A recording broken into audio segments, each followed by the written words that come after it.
Greetings, my friend. I'm Silver Simone Black, from Silver Pack Kingdoms. Today we are going to talk about the start of my dragon path journey with my dragon guardian. She put me through many tests since we started working together. Here are the first lessons she taught me. It was supposed to be more or less private, but we agreed that this could help new dragon path witches on their own path. I hope I'm doing the right thing. Okay, so let's talk about all the tests she gave me so far. More will be added in the next part, as I go through my dragon journey. For more information, silverpack.forum-nation.com.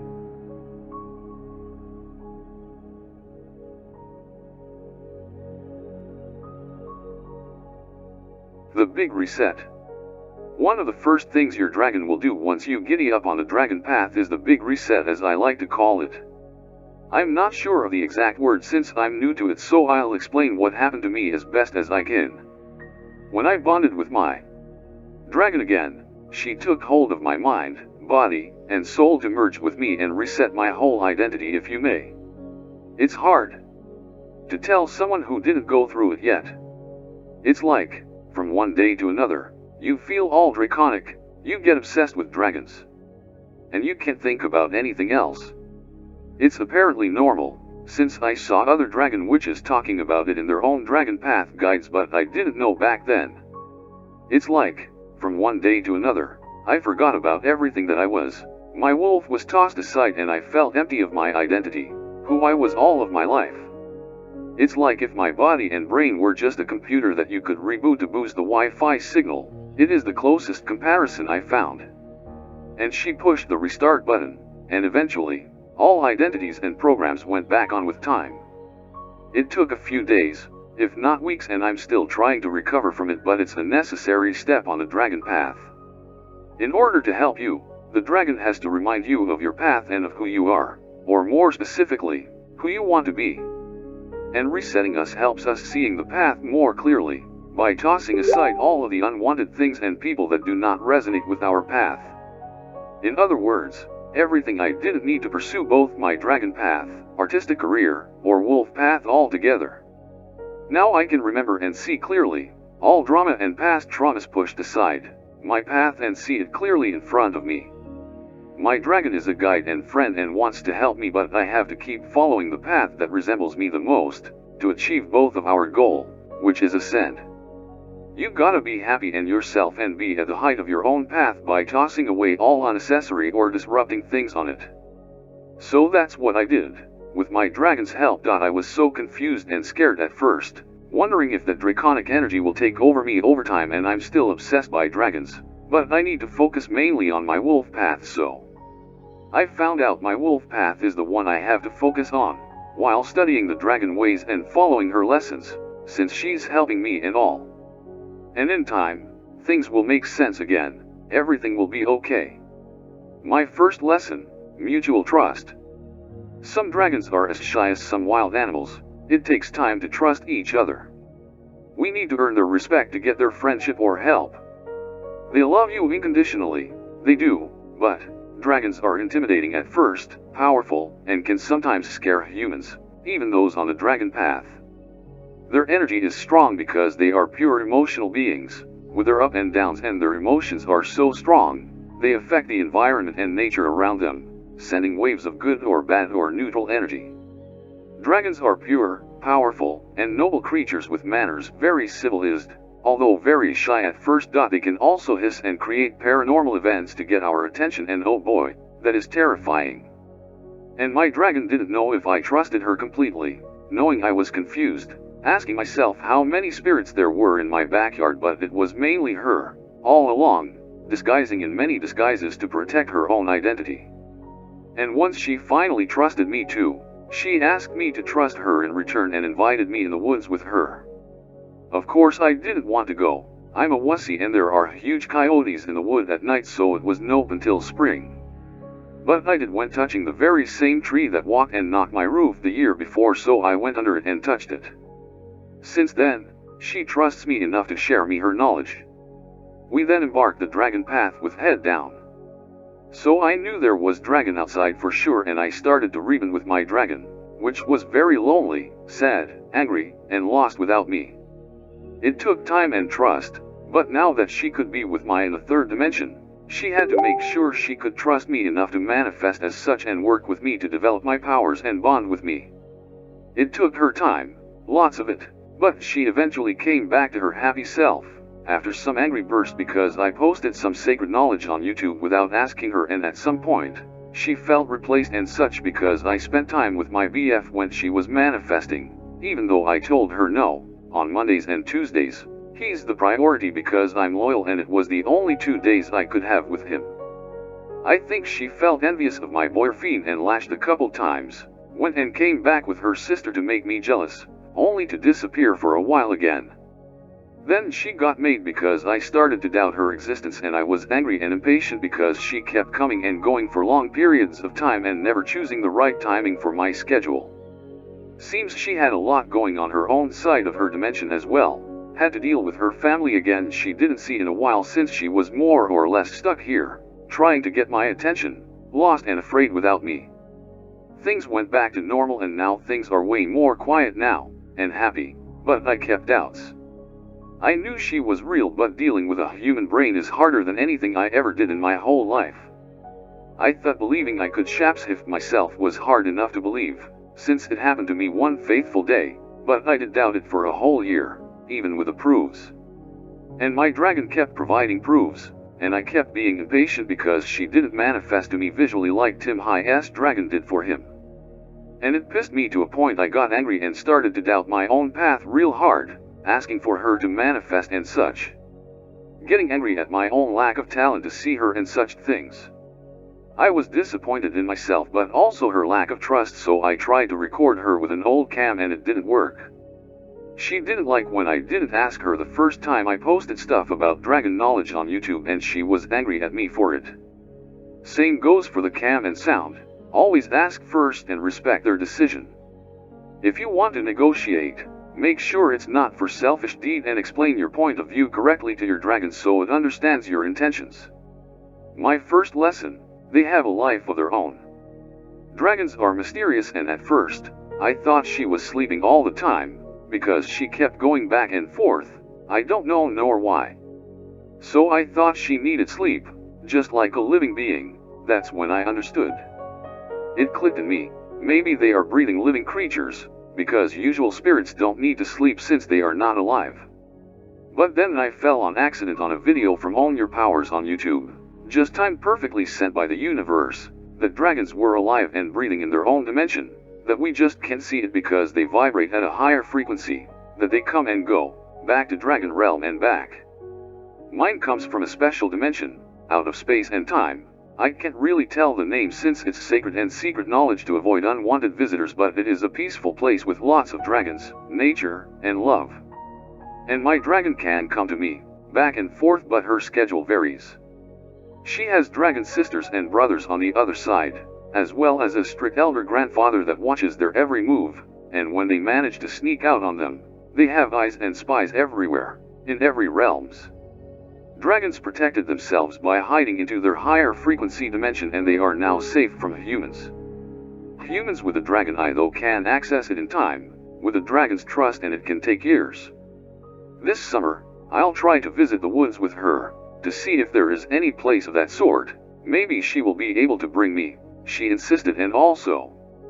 But I can't do it before spring, due to the snow's height, so we'll wait until then. My second lesson, as equals. My second lesson, as equals. First time I meditated and fell asleep, she taught me a lesson, but I forgot about it and tried the day after and remembered.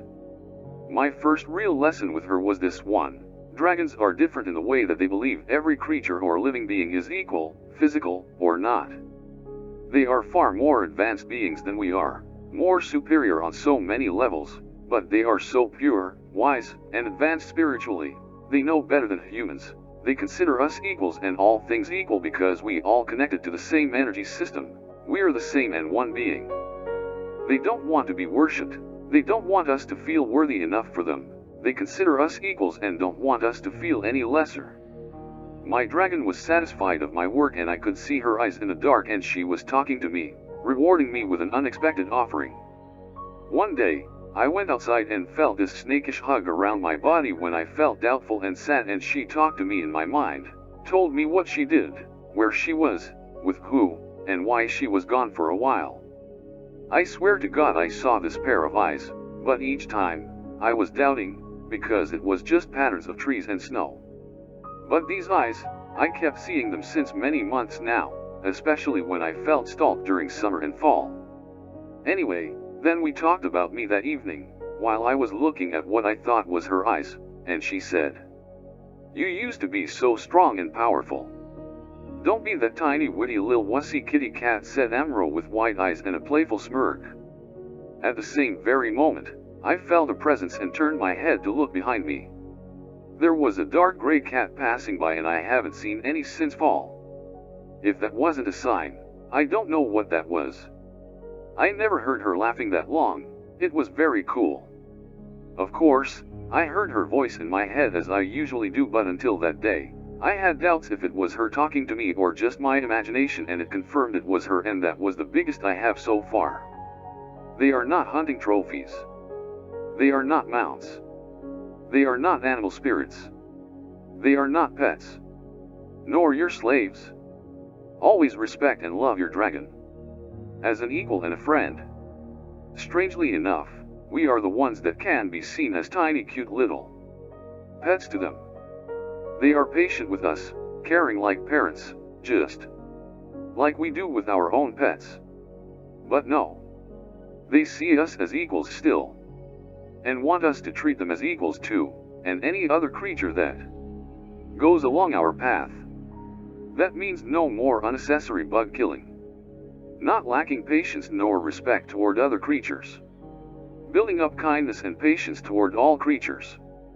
My third lesson, overcoming the doubts.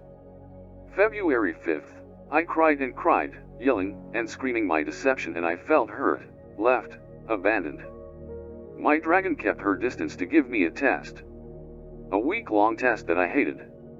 She was not manifesting like she used to, not on Mondays and Tuesdays like she used to. It was dark silence. Only there was this dragon stalking me from time to time, and I did feel Amro once or twice, but her energy was different, more motherly-like, more mature, more caring, just not as personal. It might have been Tiama, it yet. February 6th, the dragon path is mainly about trust and love, but also believing in magic, which is hard for a human. I went through some kind of stubbornness into believing she was real even without proof, to show my will and loyalty and trust. Dragons want us in our 100% and are ready to help us, and sadly, sometimes, it also means to stay away and watch in silence for a while, no matter how much we cry baby about it. It's for our own good. Sunday, my mom told me about Tiamat, which couldn't be something else than a sign. I was clever enough to understand that Tiamat was then a mother figure for me, watching from afar, making sure I don't stray from the dragon path. It was probably her I felt yesterday, 7th February 2023, then my dragon showed me how big she really was by moving the trees in a circle area, which was immense. She could crush the forest by accident if she tried to manifest in the 3D told, but for her own safety, I'm sure she would fly high in the clouds instead. Reminds me of last week. I saw the clouds were covering the sky for usual snowfalls, but there was this huge snake trail in the clouds, and I wondered, maybe it's my dragon. I knew she was big, but that big. When I'll be able to manifest her properly, she will appear in the sky. I saw many videos on YouTube that showed dragons showing up like that. Many were fake, but some look very real, and I believe they can manifest in our 3D dimension, to be honest. Each thing is the time of their own, she says. Apparently, I passed the hard test she put on my path this week. Tiamat was watching closely while she was kept silent for a while, wanted to see and help put me back on the right track, see if was stubborn enough and true to my word. I passed the test. OMG.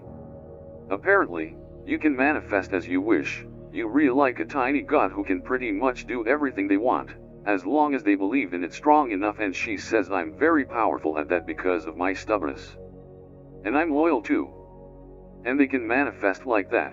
As long as we are bound to them and believe in them and manifest them, it can go as far as them being able to enter our dimension in their full glory.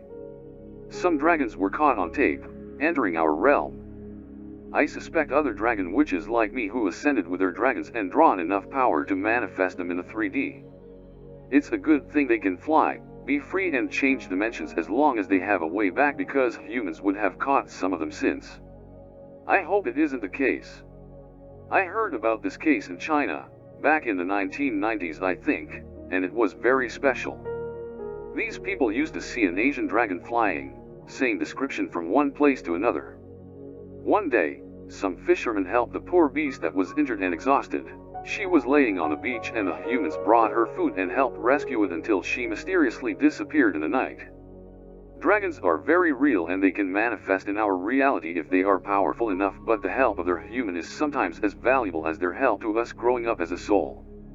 Dragons and humans make a really good team to ascend.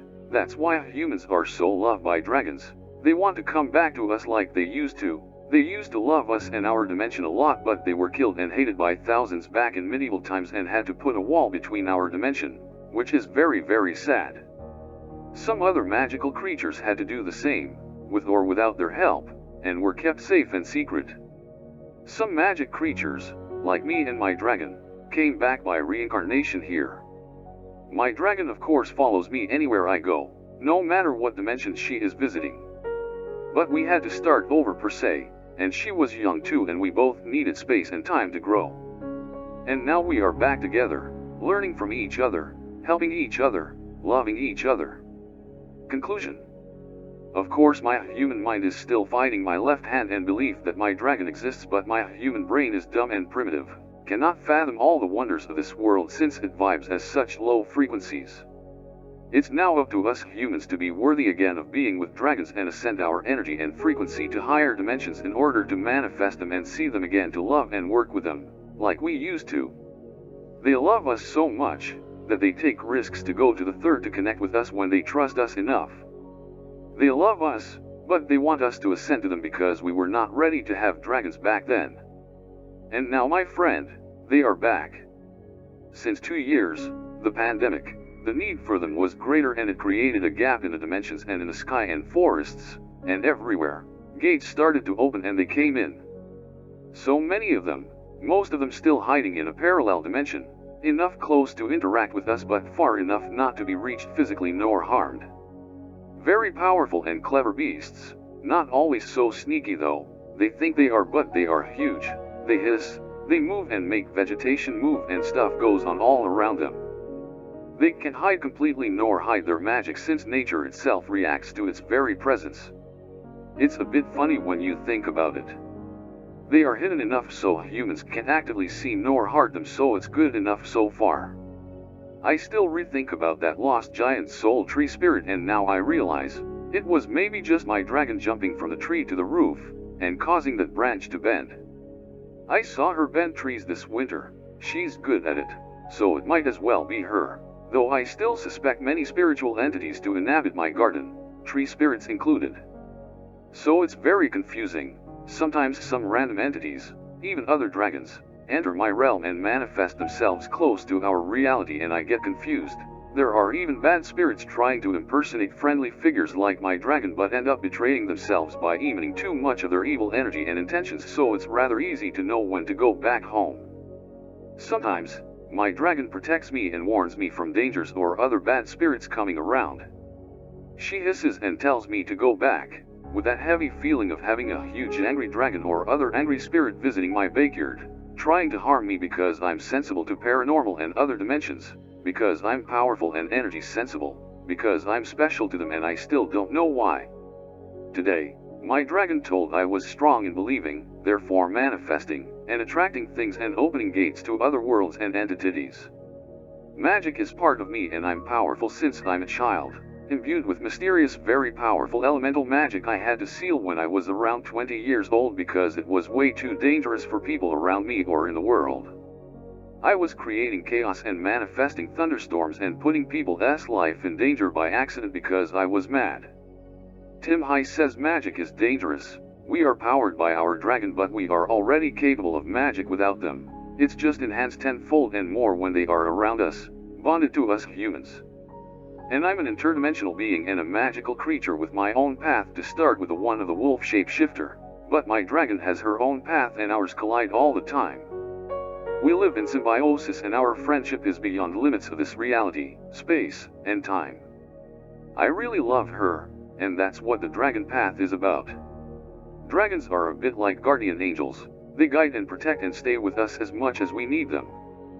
They are just more free and independent, and they come and go and help when we need to, making us grow, realize things, and giving us tests to learn specific lessons. It's pure magic. That mysterious force around us, call it God, call it Satan, call it Tiamat, it doesn't matter. You don't even need religion for following the dragon path. You just need to accept lessons and guidance, being patient enough to grow on your own path, the one that makes you feel like yourself, happy and at your best, highest self you could be.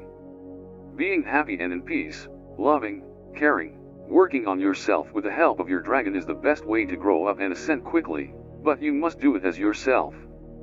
Somewhere at the start of your dragon path, you will feel alienated, possessed even by the dragon energy, and you will go through some kind of scary identity reset, and you'll be obsessed with dragons and won't be able to shut up about it, and it's normal. It's your dragon and you bonding as much as possible, but as time flies by, you will both be merged and each other's thought as it was your own, and it will feel more natural. But you mustn't forget who you were before the dragon path. The dragon wants you to be you and follow your own path on your self-discovery and happiness. I suspect my dragon and my wolf to be some kind of interdimensional versions of me, lower or higher versions of me in another dimension, time, or space, but all the same time, because there is no such thing as time. Everything that happens in the past, present and future, you can see it through the dragon eye or with your own magic and powers. This world is part of that multiverse. It is real.